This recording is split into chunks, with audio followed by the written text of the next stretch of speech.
Hello, my name is Mary and I'm a junior at the American School of Vietnam. And today we will discuss about what we have learned this past semester or semester 2. For today, I will cover the topic of notes from the underground, fate and free will, Ernest Hemingway, and Greek mythology. So who is the underground man? Notes from the Underground is a reflection of the irrationality of this complicated world. The underground man is the portrayal of the percentage of the population who may or must exist questioning the meaning of life and how the world comes together. The underground man is depicted to be a person who isolates himself from society. His diary is rather at times conflicting and contradictory. The man describes himself as an intelligent and overly conscious person. He believes that the skepticism in which his excessive consciousness takes form is snatching his confidence away. So here is an example from the actual book. I swear, gentlemen, that to be too conscious is an illness, a real thoroughgoing illness. For man's everyday needs, it would have been quite enough to have an ordinary human consciousness. So as you can see, the skepticism growing inside of his mind is disabling him from performing daily activities similar to those around him. His uncertainty slowly weakens his ability to form a proper decision.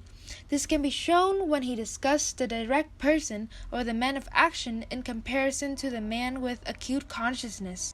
The underground man characterized himself as a sick and wicked person. Having seen his notes, the readers can get a grasp of his character. The word that would fit him the most is spiteful.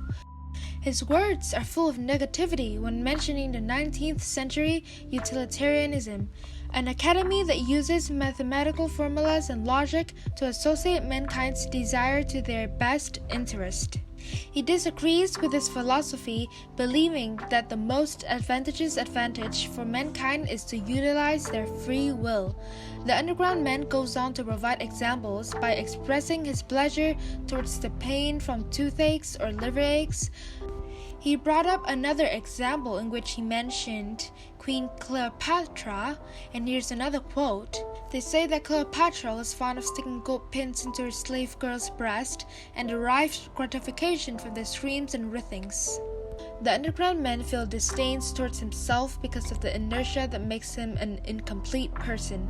He doesn't possess the adequate level of wickedness to become a scoundrel, or negligible enough to become an insect, or lazy enough to become a sluggard. Speaking of free will, life is unpredictable.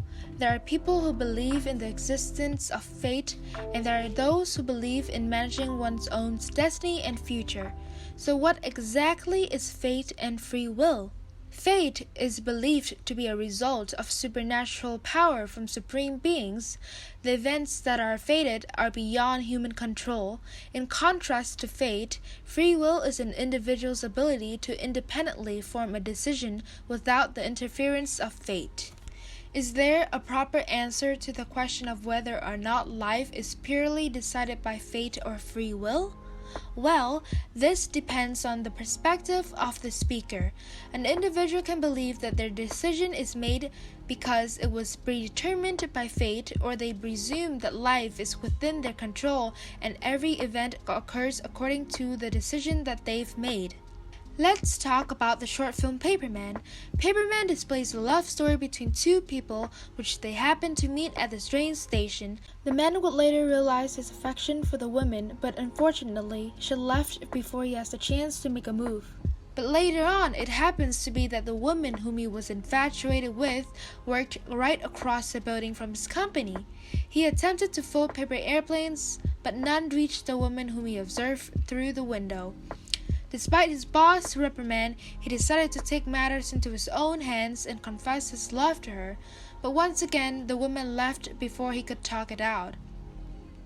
The both of them ended up back at the train station where they met in the morning, thanks to the force of the paper airplanes that the Melody made. As you can see, the unpredictability of life is not solely based on the phenomenon of fate and free will, but it is a compromise of both. The events which take place afterward depend on the decision made before it, or the events which occur out of someone else doing. The occurrence in life is the result of your surroundings. Sometimes, death or birth is a result of fate. Another example of this is through the movie Matrix. So what happens if Neo selects the blue pill? He would never know the real existence outside of the society he had been living in. The fact that his life was fabricated inside of a generated computational world. What happens if he hadn't received an oracle prophecy? Surely Morpheus would have died according to the plan. But because he has access to the knowledge of the future, he was able to manipulate the events that would have taken place. Then is the oracle prophecy inaccurate? His fate has been manipulated by two people, the oracle and Neo, which means that fate was interrupted by free will. Morpheus' future was also manipulated. But then isn't all of this a part of fate? Which is something that would bound to happen. Well, I guess that will remain a mystery. Moving on, we have Ernest Hemingway, a member of the Lost Generation. He is an American novelist, short story writer, journalist, and sportsman. He was born on July 21st, 1899, and he passed away on July 2nd, 1961. His world and perspective shifted after World War I. The First World War was detrimental to mankind as people became hopeless in their future. The war took away many precious things and left people with stress and depression. A large number of Hemingway's stories were inspired and influenced by his past experiences and surroundings during and after World War I. He harbored feelings of disillusionment and dislocation. Ernest Hemingway embodies the deprivation of faith in the belief system that granted life with meaning before the World War. Hemingway, along with various writers, suffer from existentialism, the philosophy which states the meaninglessness of life until an individual gives it meaning through diligence, efforts, or nihilism. His stories revolve around the idea of nature, death, fatalistic heroism, disillusionment, masculinity, ambivalence, and animals as symbols. Some of the themes reflect his beliefs. For example, nature plays a huge role in many of Hemingway's short fiction, and it displays his beliefs in the power of nature. He regards nature as a power of healing or improving one's life quality. According to Hemingway, masculinity is defined by a man's confidence and courage. A real man should keep his insecurities in the shadows. In the short story, The Short Happy Life of Francis Malcolm, Francis' masculinity was tested through his courage and confidence to hunt down predatory animals. Some of Hemingway's work seems to convey this dark, harsh, and realistic theme. There always seemed to be a negative aura surrounding his piece of art, and it seems to dominate the story as a whole. Let's wrap up our final topic with Greek mythology. Greek gods and goddesses are out of the ordinary. Usually, gods are painted to be the supreme being who was born without any defects. They're perfect in any way and no much dirt, their clothes nor paths. However, in Greek mythology, gods and goddesses commit acts that would be considered vulgar in comparison to gods from other belief systems. They act as they please whenever they feel like it. Their personalities are no different from human beings, but they contain, superpower or different abilities. The Greek gods and goddesses often take part in the presence of natural disaster or hazards. Ancient people would associate these disasters as either a punishment or a warlike event. Each god or goddess possessed their own power and symbol. Their symbol would then become a role that they would have to fulfill.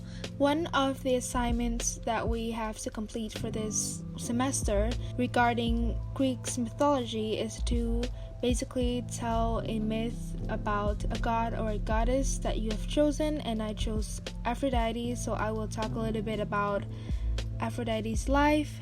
Aphrodite is the goddess of love, beauty, passion, procreation, and pleasure. There are quite a lot of, only two to be exact, origin tales to Aphrodite's birth, but there isn't an accurate answer for how she came upon this world. I will be only mentioning one origin tale, which is where she was born as Uranus' daughter. So this all started when Uranus fears that, his son and daughter will overpower him and take his throne. And so he decided to hide them deep inside of Earth. And of course, as their mother, Gaia got mad because of Uranus' behaviors, and so she decided to work together with her other son, Cronus, and take revenge on her husband. So their plan is to chop off Uranus' genital, and here I meant that Cronus' mother gave him a sickle, but technically Gaia is also Uranus' mother, so yeah. And at night, while Uranus and Gaia were asleep, technically only Uranus, Cronus came sneaking in and chopped off Uranus' genital. His genital fell into the sea. Then the surroundings started foaming up, and from the foam arises the goddess of beauty, our Aphrodite. So now let's talk about Aphrodite's marriage life or love life. So due to some past misunderstandings, so basically in another tale, origin tale of Aphrodite, she is the daughter of Zeus, so therefore it's quite confusing here that Aphrodite is Zeus' daughter. So that is because in another tale Aphrodite is Zeus' daughter. So due to some past misunderstandings, Zeus had decided to suppress Hephaestus by getting him to marry Zeus' daughter, Aphrodite, and he basically carried out a battle between Ares and Hephaestus. So Ares is another lover of Aphrodite, and whoever win the battle would get to marry Aphrodite. Aphrodite, being in love with Ares, of course agreed to this, thinking that Ares would win the battle, but unfortunately Hephaestus won, and soon Aphrodite and Hephaestus got married. So Hephaestus was really in love with his wife, he had great affection for her, but in contrast to Hephaestus' affection, Aphrodite was not satisfied, and so she cheated on Hephaestus with Ares. Their wrongdoing soon was discovered by another Olympian. That Olympian would then go on to inform Hephaestus of Aphrodite's affair. Hephaestus fell into despair and he resent Aphrodite. He then decided to get revenge on them by trapping them inside of this cage in front of the public's eyes and humiliate them. So in the end, Hephaestus and Aphrodite got a divorce.